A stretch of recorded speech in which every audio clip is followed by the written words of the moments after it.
Hello and welcome to Empires of Aether, our first published video of the 3-player iteration of this game. And if you'll take a look at our board, got a sort of triangular shape going on here. Obviously a work in progress. Like I said, this is our first draft of this iteration of the game. So you've got our highly contentious star tiles outside of just the 2 landmark tiles, customarily the 3, but we still have 3 boss tiles available. So that boss tile win condition is certainly still achievable. But taking a look at the corners, by design, fairly balanced. Not really any disadvantaged ones. Pretty much everyone has a weaker tile somewhere in close proximity to them. They've got, a good healthy amount of mountains and food generating tiles here. 2 of them have rainforests within a, spitting distance of themselves. So all in all, I don't see, one corner that is, just hugely disadvantaged or, one that is just over the top. And so I don't think turn order is going to matter too much in this game.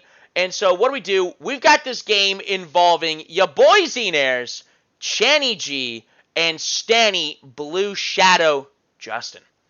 3 heavy-hitting players that have been involved in several games in the past. In fact, all 3 players were involved in our last matchup that had Xenares winning, taking advantage of the newer player, Blue Shadow, Stanny. So Justin looking for a little bit of revenge here.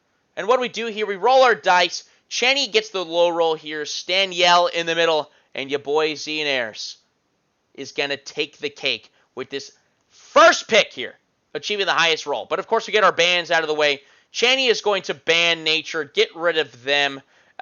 We've got Justin who's going to ban the Arcane Nation. I pretty much know what he's leaning towards here. And then Xenares, after winning with the Lightning Nation, bans the Lightning away from this game, feeling like it's going to be pretty powerful in this 3-player format. And so that leaves us to our first picks. Zach is going to take the Air Nation and take it up here, up into this top corner with the field sitting up there. I don't think there's anything wrong with this pick whatsoever, right? Obviously, you're going to go for one of the 2 corners that have the fields available to them, but is there any reason to choose this one over the other? I don't think you're wrong for doing it. It looks like there's a little more food up in this corner, so perhaps that's why you get a lot more soldiers that way, but pretty balanced either way, so I don't think there's anything wrong with it.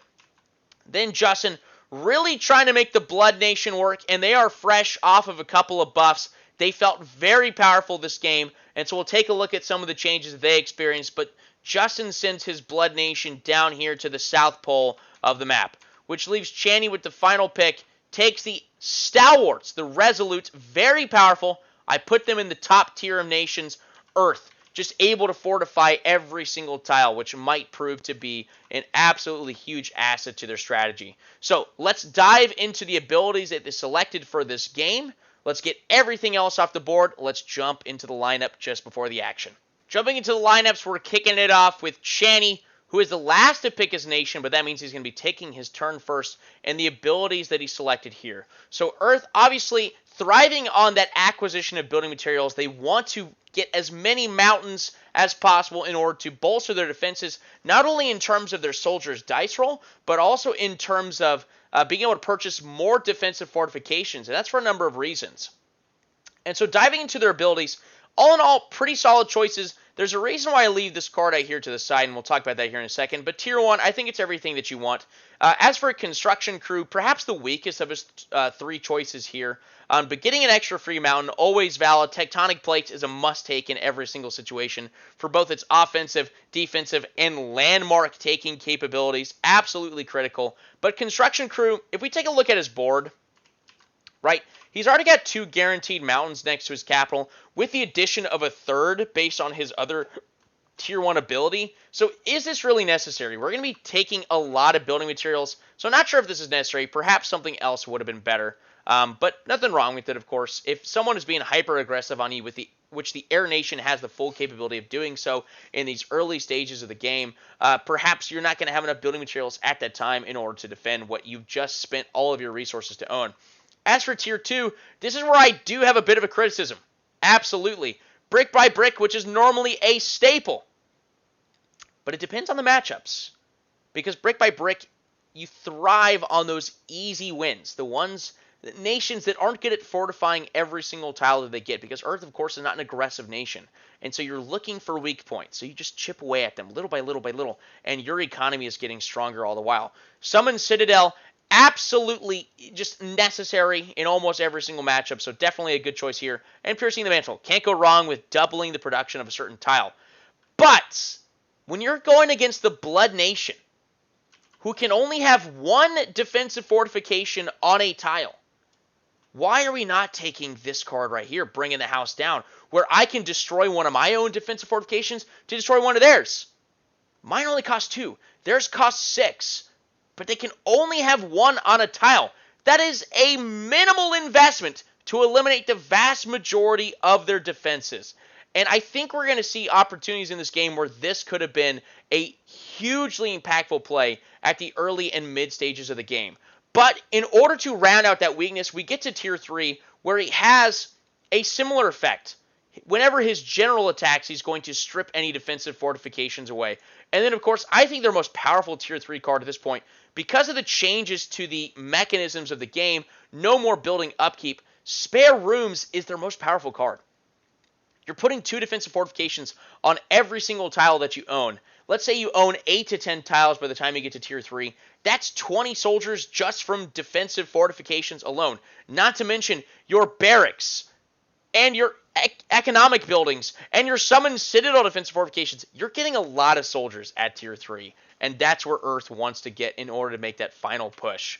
Then moving in, pretty solid card, nothing wrong with it. I definitely don't see the potential to use terraforming, so I think this was a good choice here. Then we get to Blood, where they've got several changes, lots of buffs to their kit. That Blood Doping Tier 2 card is now built into their passive card right here. Every soldier that is sacrificed and or defeated by your general is giving him a permanent buff and access to new abilities. They can only have one defensive fortification. However, it's contributing to their economy and a massive bolster to their defense. But they're especially prone to abilities that destroy defensive fortifications. Hence why I think Earth's a pretty big counter to them. The other big buff to their kit is every third tile purchase gets a free castle placed upon it. This only goes for the tiles that you're purchasing, so this is really only relevant in the first, 4 to 5 turns of the game, because at that point you're not really buying tiles anymore, you're battling for your tiles. So you're looking to get 2, maybe 3 free castles from this, but still, huge addition to their kits. And then we get into a couple changes in their abilities. There's still only the 9 choices, but we've added a couple of changes. Universal Recipient still works the exact same way that it did before. However, Universal Donor can now be utilized twice. I can get 3 resource buildings on a tile twice. Total of 6 resource buildings on 2 separate tiles. Not to mention the potential to get to the Elemental Temple, repurchase this ability so that I can once again use it 2 more times. That's a lot of value in just a few tiles. Blood Rush is the new ability. Had to do a little shout out to your boy Tyler1. Blood Rush, I love you, baby. Tear up sometimes thinking about it. Anyways, Blood Rush, replacing that blood doping passive card that we took and added to their integrated kit. Once we have sacrificed or defeated 10 soldiers, our general now acts as a walking, moving barracks, which is going to apply to his Tier 3 abilities a little bit later. There's several abilities in the game that work this way, so this isn't totally unique, but it's very, very cool for their kit. Then we have the all-powerful altar tile that they're seeking. Little change to that. It now produces resources. It has the resource production of a rainforest, so you don't have to deny yourself resources in order to get a tile that is hugely beneficial to you. Then we got the Exsanguinate. That hasn't changed. None of the Tier 3 cards have changed either. They're very, very powerful in the late game. However, we saw in their early game, in this game, their abilities were feeling quite strong. Dare I say, overtuned. And I'm not spoiling anything here. Not spoiling anything by saying that. I'm just saying Blood was feeling pretty powerful with their cards this game. So they might be seeing some changes after this game as well in the opposite direction. We added several buffs in one sweep, and there's the potential that, maybe we went 1 or 2 overboard here. Going to Air now, pretty standard kit. The only change to theirs is now instead of the building upkeep bonus that they had, they can now hold 5 advantage cards, where everyone else can only hold 4. They can hold 5. Tailwind doesn't count as one of their tier 1 abilities, which we've seen several times in these videos on here. Tailwind is just an absolute part, a staple in their kit. And then his tier 1 abilities, Cold Front, Gust, and Light-Footed. Nothing wrong with these selections here. Love Light-Footed for the early land acquisition. And then Gust and Cold Front, it's pretty hard to turn those down. Gust is both good in the offensive and defensive setting, and Cold Front in this 3-player board, which admittedly, could be flawed. This is the first, of our few trials that we've done with it. There's the chance that Cold Front is just too powerful in the setting of the board. Just like Water Nation's River needs to be tuned for this iteration of the game as well. We're playing with it. That's why this game is being built. You are watching the changes being made game by game, and I hope you're enjoying that part of the process. I know I am. Going to their other Tier 2 cards, Tier 2 and Tier 3 cards, Fleet of Foot was recently nerfed as well. It was originally that every soldier you own could move 3 tiles. Now it behaves like a couple of other cards that are in the game. Now it's the tile that your general is on and the soldiers currently with him can move 3 tiles this turn. Not every soldier. So a little bit of a nerf down there. It generated a lot of unhealthy mechanics with the changes we made in the game with star tiles and, lots of more military in the game. Just, speeding up the pace of the game. This created a lot of really, really unhealthy mechanics. And then getting, more powerful Tailwind and the 3 best advantage cards for your situation at any point in the game, hard to turn down, right? Can't argue with those. High Road, absolute staple in their Tier 3. In fact, they have no more choices in their Tier 3. These are the Tier 3 cards that you're going to get. Obviously, we're going to be making additions in the future, but this is our lineup here. If you're following along live, I encourage you, or if you're reacting to this in the moment, I encourage you to throw it in the comments. Who is your favorite? Who is your pick to win right now? Will it be the one who just won in our last match, Xehanort? Blue Shadow, the fairly newcomer, just really trying to make Blood work. Blood just coming off of several buffs. Are they too strong now? Or Earth, which has seen one of the most wins out of all the nations available in the game on Channy G, one of the players who has the most wins in this game. This is a battle of champions. Who you got? Who you got? We're jumping into the action. Kicking it off with the Earth Nation here, we've got Channy G, drawing the Well-Fed Mercenaries Advantage card. Pretty helpful in early game combats, but not so much for the Earth Nation because they're not hoarding as much food here. Opting to go with the massive Ogre for his general. Once again, just capitalizing on the customization possible with Tabletop Simulator. And looking at these neighboring mountain and lake tiles, almost guaranteed we see the patented Xehanort opener here. Looking at the tiles available to all the nations, I would imagine that's probably what we're going to see. And the patented Xehanort opener is the efficient utilization of all 10 of each of your resources, purchasing both a food-giving tile and a building-giving tile. And the way that they do that is they can build a barracks on their capital and purchase 1 soldier as well. And that is going to cost 10 and 10 total for all of those things. Yep, and that's what we're seeing with the Blood Nation as well. Let's see what card he draws as well. Draws an announce card, receiving 1 BM for every tile that he owns, including his capital tile. Unfortunate timing of this card. He's only going to get 1 building material from this advantage card. But giving him an extra. And yep, we're seeing him go with the purchase of the adjacent mountain to his capital tile along with the field. So he's going down to 0 and 1 because of that extra building material that he's got there. And we've got ourselves a juicy announce card for Air turn 1, getting 3 free soldiers and 5 food. A massive bolster to the early game. And you can see he was already starting to place out his pieces to go for... And keep in mind, this is your boy Xehanort, the one who patented the Xehanort opener, going for the 10-10 start here, purchasing both the field and the mountain. Keep in mind, he is the Air Nation, so he gets a little aggressive bonus from grabbing all the fields that he can. But this is going to make sure he doesn't need to build a barracks, so he can conserve a few building materials. So this is what he does instead here. He'll be able to build or purchase a 3rd tile here. And he's got the soldiers to spread out and occupy more land. Pretty massive for that to happen in turn 1. Not a big deal for later stages of the game, but massive, massive turn 1. See what this yields in the mid-game. So instead of going for a secondary field, he's going to go for a forest tile. I think trying to prioritize a few more building materials in the early game so that he can continue that expansion. And I think that's a really veteran move, right? Zeke Ayers has, several wins under his belt, amongst the most out of all the people that have played this game. And I think prioritizing that building materials in the early game as opposed to going for that field, which looks really appealing because of that bonus that Air gets, but in all honesty, it's probably the best move to go for the forest. And we get the Bears weather event, which is going to kill one soldier on every owned forest tile. And Xenares is the only one with a soldier on an owned forest tile. So one of those free soldiers has been gruesomely consumed by a bear.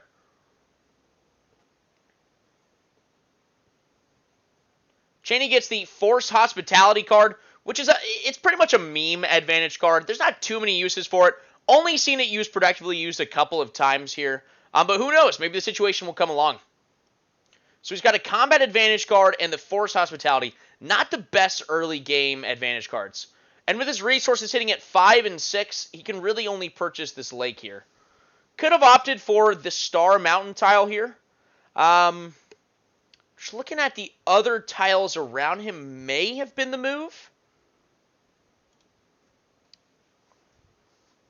I think most nations want to prioritize those building materials. Kind of hard to see off in the corner there. Blood gets the discount regiment. This is Blue Shadow. Stan getting the discount regiment. Able to purchase essentially 3 soldiers for a total of 3 food there. With that discount regiment card. If he opts to use it. He's going to go by the forest that is to his east. And taking advantage of that new blood passive, which is every 3rd tile that he purchases, he gets a free castle, which is going to bolster the defenses on that tile, along with giving a little bit of food production. Puts a resource building on the mountain as well, trying to utilize all those resources as much as he can, only going down to 2 and 0. So pretty efficient there. Keep in mind that extra building material he acquired from that advantage last turn enabled him to get this mountain resource building this turn. So it does add up. Without it, he wouldn't have been able to do it. Every resource counts in the early game. Advantage card to Air. We get the Just Say No advantage card. Essentially, any advantage card utilized on you, you're saying no to it. Throw it away. So lots of good uses for that. Air sitting at 11 and 6 here. Going to the lake and the rainforest, spreading out here. We'll see where he goes with this soldier right here. But I would definitely say, yeah, he's purchasing the rainforest here. Definitely the better move here. Prioritize that all the resources that we can. Rainforest, of course, the most expensive, but giving us the most over time. Yes, this lake is a star tile, but there's no threat of anyone else taking it. So running his turn. And he ends with 5 extra food in the bank. So that advantage card, he hasn't really utilized it so much yet, except for to acquire more land. So I guess you can think of it in the way that he has already used it, and this is just bonus on top of it. The next weather card is going to be, of course, you have to draw events until it applies to something in this game. Termites. Half of all building materials lost. Brutal for the early game, especially for nations that were trying to purchase certain building material producing tiles, because those are going to cost more building materials. Now they don't have it. So here's our updated resource totals here. Chenny 7 and 5, Stanny 10 and 4, Xenairs with the most, 13 food, 4 BM. As we go into turn 3, pretty quick, moving very, very fast here. Experienced players, these games are moving quick. Advantage card, Scholar of Architecture, so Cheney will get to purchase a structure for 1 building material whenever he'd like to do that. Definitely going to be utilized on a resource building or barracks. No point in utilizing it on a defensive fortification because his are already discounted as the Earth Nation. Purchases another soldier at his home barracks. Going to go to one of those other neighboring tiles. And that's all he does, just purchase that one lake. Because that slicing of the building materials, he can't purchase anything else. Can't afford it. He's actually out of building materials. You discover a tribe in one of your own rainforest tiles, which I really like this advantage card for Blood right here. He's got that rainforest tile really, really close to home. So that's a pretty good card. Especially if he's planning on squaring off against Earth. So he's going to go ahead and utilize a discount regiment card that he drew last turn. Purchasing 3 soldiers for just a total of 3 food. purchasing them from his home barracks and moving them to that forest. Kind of interesting placement right now. It looks like he's trying to position to square off against Earth. Second chance advantage card for Air here after Blood ends their turn. We can roll their dice for soldiers twice and take the higher roll for their attack. Pretty good for these early games. I can make sure that I'm going to win an encounter that I'm taking in the early game. And Air is already pretty aggressive, so an aggressive advantage card for an aggressive nation.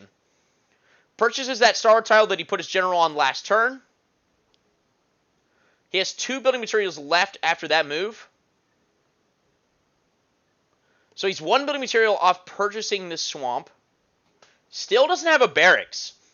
And he doesn't currently have the building materials to do so. So that is the downside to the effect that this advantage card has had on his early game.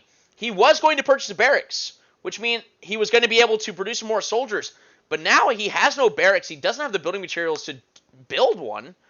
So he's actually at a point where he might be able to, or he might be hindered from expanding any more than any of the other nations. That appears to be everything that he can do, conserving those final 2 building materials. And we get the Tornado Season Weather Event. Air getting a bonus onto their combat dice rolls for the next 2 turns. An aggressive nation getting the aggressive weather event in the early game. Let's see what Air can do with this over the next 2 turns. That's pretty huge. Remember, still no barracks. He's going to look to try to get those soldiers.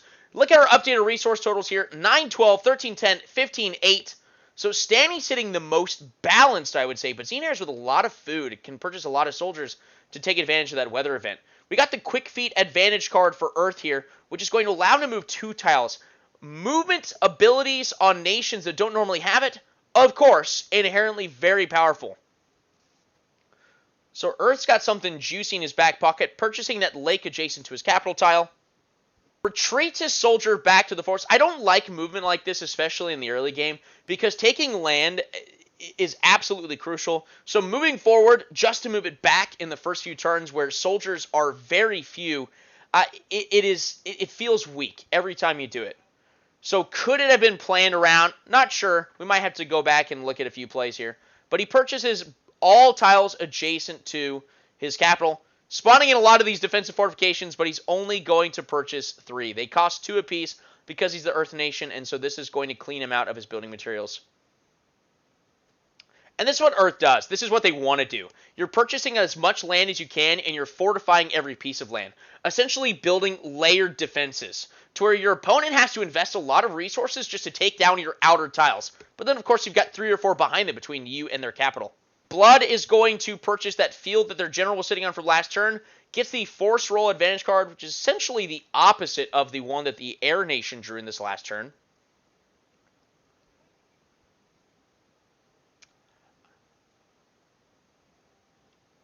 Can't actually afford the desert after purchasing that field. We'll notice he's sitting at 1, 2, 3, 4, 5. So the next tile he purchases is going to get him a free castle. So I like the positioning of that free castle on that desert. Don't know if he was planning for that or not, but that's going to be pretty solid once he's able to do it. So he definitely wants to purchase that desert first.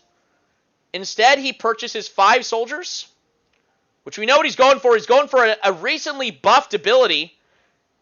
Constructs the first army of the game to immediately sacrifice it, utilizing that universal donor ability. If you sacrifice an army that's 5 soldiers, you get 2 free resource buildings on a tile that can normally only have 1.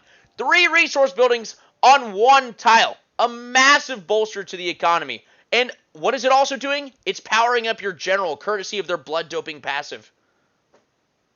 So, like I said, like I said in the beginning, Blood's abilities are feeling incredibly powerful. The first time we actually got to test these new strengthened abilities. And that felt really, really good. The one downside is you are having to eliminate all of your early military positioning in the beginning. So I don't know if he really needed to do it this early in the game. Maybe I would have waited when there's a lull on the battlefield, right? I don't see any threat coming at me. So maybe he should have held off on that. In all honesty, he probably should have. But he puts it both on the mountain. So he's able to get extra building materials for further expansion. And Air draws a brutal advantage card, Summon Home.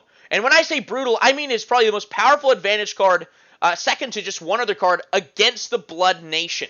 Because Blood is all about supercharging their general. Their general is their main dude, right? More centralized to their strategy than any other nation in the game. And this just takes them out of the picture for a couple of turns. Absolutely brutal. Pretty insane that Air is getting that. And obviously we can see their two generals squaring off here. This looks like Air is... They just drew the most clutch advantage card possible in the deck that now consists of about 120 cards. Building that barracks on that swamp after just purchasing it. Tailwind is going to go blow west, which is a no-brainer, right? He's in the northeast corner of this board, so blowing it west is going to effectively counter him against both of his opponents here. And this is perhaps a weakness of this current iteration of the three-player board. Perhaps that is too powerful of a positioning. Who knows? We'll see how it plays out. Like I said, this is the first trial of this three-player map. So he's purchasing more soldiers on that swamp tile, really trying to take advantage of that tornado season weather event here.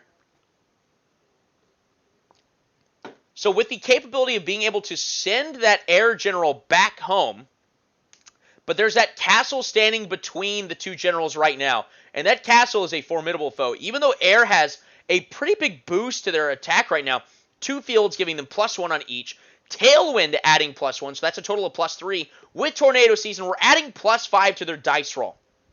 If he rolls a 6, then he would win this battle against this castle, with the general and the soldiers included. A 5 or a 6 would win it. But that's obviously not really a chance that you want to take at this given time. And that's assuming he invests the Summon Home advantage card, along with high rolling his dice. So a lot of things have to go in favor of the Air Nation if he wants to take that fight. I certainly wouldn't recommend it, but we'll see what he does. Moves 1 soldier to the market. I really like that early advancing on the market. Market's super handy for every nation in the game. Especially Air, who doesn't have any resource bonuses. Utilizes the last of his building materials to purchase just 1 defensive fortification on that swamp, and actually moves all of them to the rainforest. So if I'm looking at this, I definitely, like, as either player on the board, I'm seeing that he's going to utilize this next turn to strike Lorgaroth, to go after this boss tile. I think that's a pretty clear-cut move right there. And it's a smart move by Air. Very smart move by Air. I love the positioning. Ending our turn here, I believe that was turn 4, and we're going into turn 5. Perhaps it was turn 3. Was it turn 3? I don't even remember. We were kind of forgetting to hit the counter on this game. Let's see our updated resource totals. Cheney at 11 and 14. Staniel at 15-15. Very even. Pretty powerful here in the early game. Courtesy of those 3 building material producing buildings on his mountain. And then Xenair's at a very healthy 16 and 10. So the potential for all 3 to go tier 2 this turn, but I don't think it's the play, right? If you still have land to expand upon before your opponent can get there, that's the move, 9 times out of 10. Cheney's going to draw the Dwarven Alliance card, which is very thematic for his Earth Nation. He wants a lot of mountains, so he's going to be able to construct some soldiers with building materials from that mountain. Really like that he's drawing that card. Going to go ahead and use that Scholar of Architecture. He had a full hand of advantage cards, so he needs to get rid of 1. Might as well use 1 that is certainly applicable to this turn. So he's utilizing all of his resources pretty much. He's at 1 and 3. And with his final building materials, he constructs a resource building on the lake.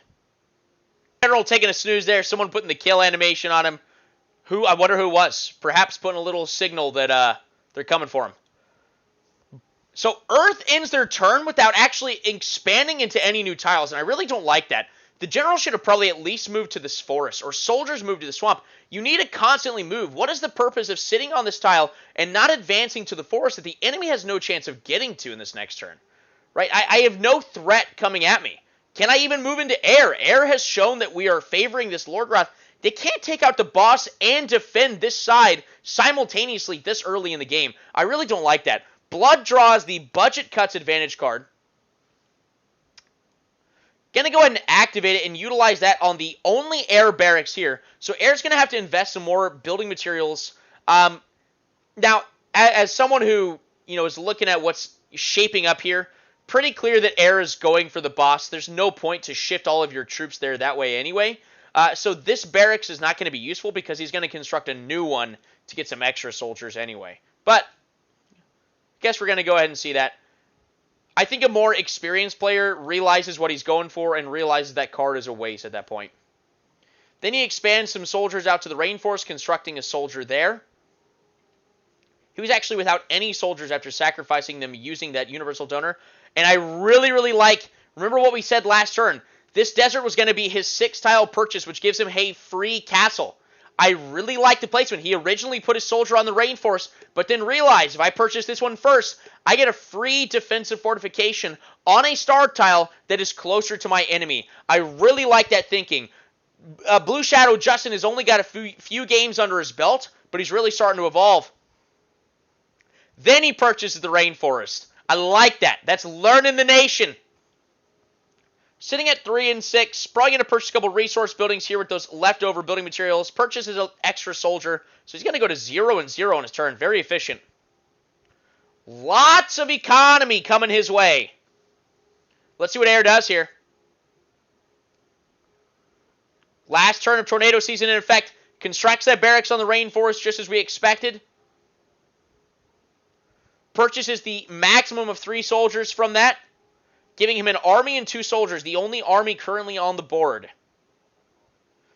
And because of the buff to armies in the last few iterations of the game, he is now, this army has +7 onto his dice roll this early in the game. Yes, that's only 5 soldiers, but if I've got 5 soldiers that are each, if they roll a 6, that's really a 13 for those 5 soldiers. They can almost single-handedly take on this boss, just the army itself.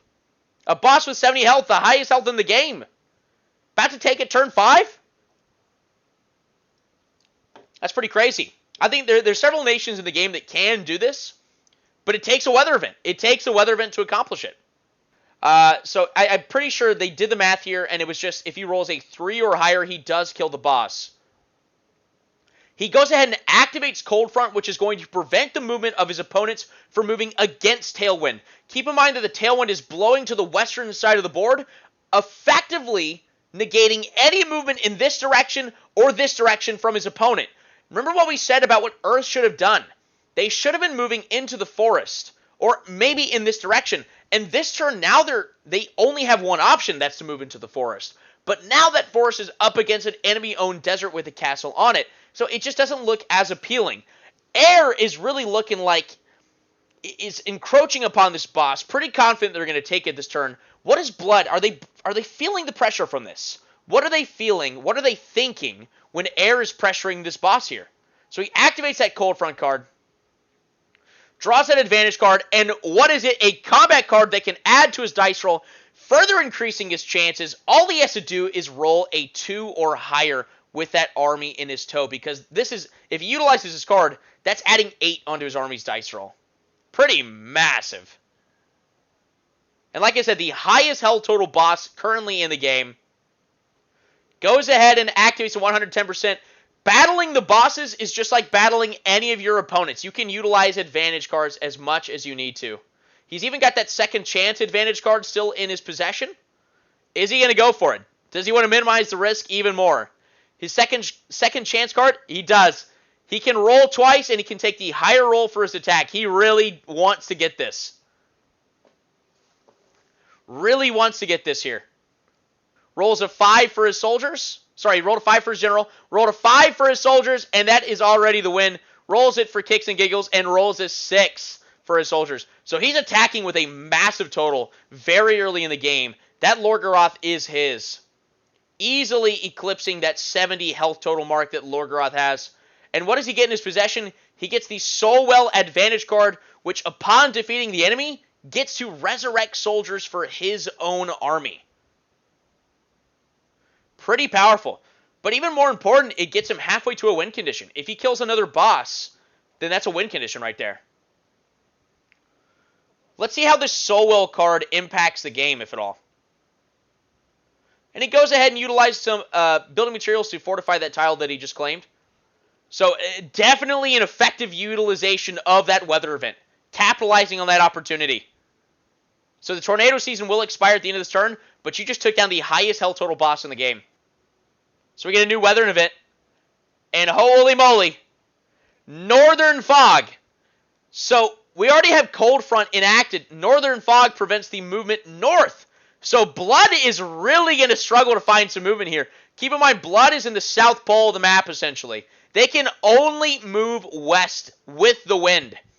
They can't move north. They can't move east. So really, let's look at what he can do. He can move this soldier to this rainforest, but that's useless. He can move this soldier from the mountain, but that's next to worthless. He can't go anywhere. His general can't move into the enemy. This is devastating. Absolutely devastating. I think we didn't capture it earlier. I believe his general was at the field, but I think we forgot to mention that Zach or Xenares utilized that summon home advantage card and sent the Blood General packing back to the capital. We didn't even see it played. I think it was just a quick flash of the card. But this is delaying the Blood Nation. Remember, they sacrificed all their army. They sacrificed their soldier. All they got is that general. And it's not even at the front line to defend anything. So we've got the another very thematic card for the Earth Nation, the Mountain Battalion. So now he's got 2 cards that are centralized around those mountains. Not too useful, though, if no one is looking to attack him. Looking at our resource totals for this turn, Channy, 13-14, pretty balanced. Stanny, massive economy, 21-16. Xenares, 19-14.